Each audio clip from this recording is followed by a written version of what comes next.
Hi everyone, my name is Lavinia the Cat.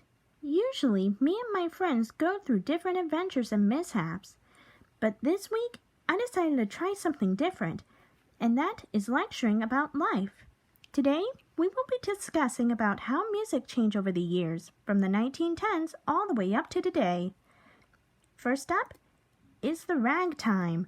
Ragtime is a musical style that enjoyed its peak popularity between 1895 to 1919. It's a genre of musical composition for the piano, generally in duple meter and containing a highly syncopated treble, led over a steady bass and rhythm. A ragtime composition is usually composed 3 or 4 contrasting sections or strains, each one being 16 or 32 measures in length. We step up to the 1920s, a decade of flappers and jazz. Jazz originated in the African American communities of New Orleans.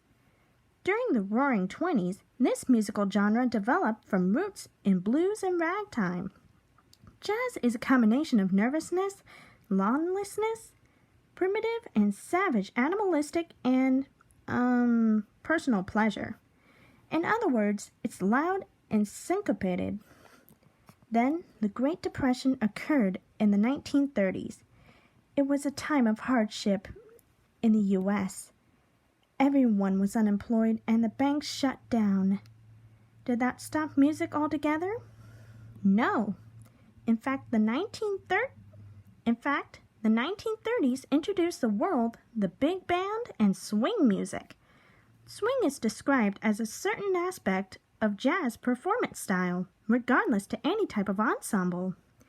Big bands consisting of trumpets, trombones, saxophones, and bass and drums typically play swing music.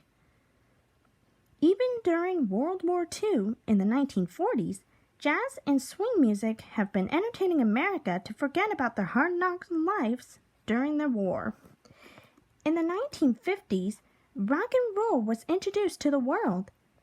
It came from different musical styles such as gospel, jump blues, boogie-woogie, and rhythm and blues, even country music. As of today, rock and roll has changed the music industry forever. However, in the 1960s, roots rock have arrived.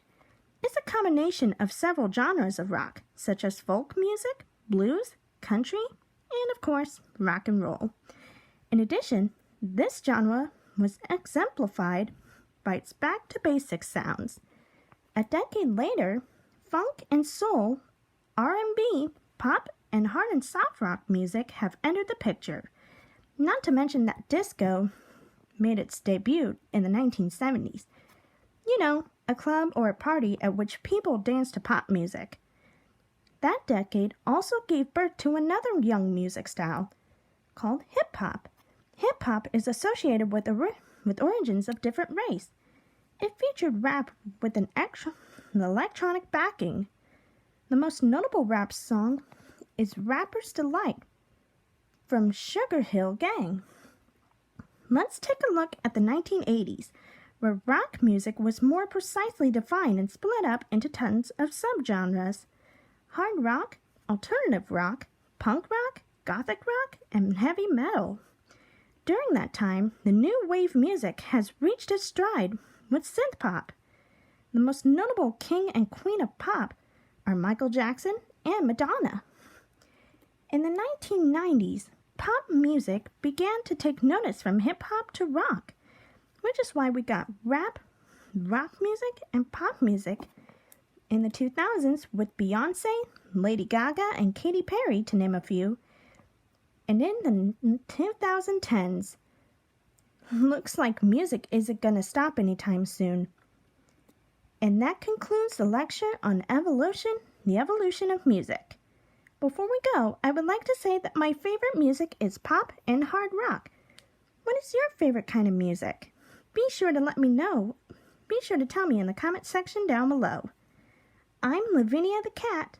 See you guys next time in the next video. And remember, be sure to enjoy your kind of music.